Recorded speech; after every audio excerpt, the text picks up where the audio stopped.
1969, c'est la date de mise en service de la centrale nucléaire d'Oyster Creek sur la côte atlantique. Le modèle est identique à celui de Fukushima qui a explosé le 12 mars au Japon. Comme lui, tout l'uranium usagé est stocké juste au-dessus du réacteur. Et c'est ce qui inquiète les antinucléaires, si comme au Japon, le réacteur s'emballe. Ils vont pouvoir conserver le combustible usagé sur le toit jusqu'en 2079. Sur le toit, mais aussi à même le sol, dans des conteneurs.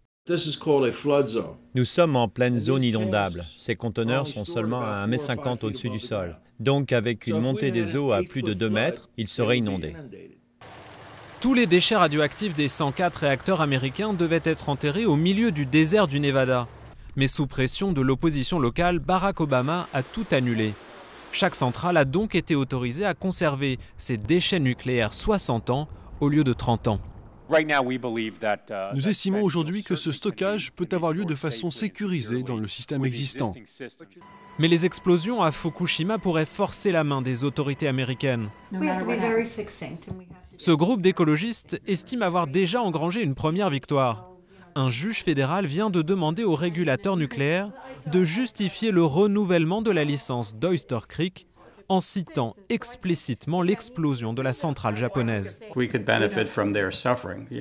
On va sûrement profiter de leur malheur. Ce qui se passe là-bas est terrible.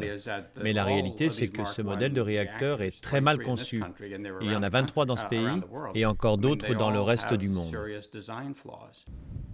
Le nucléaire reste une priorité de Barack Obama pour réduire les importations de pétrole.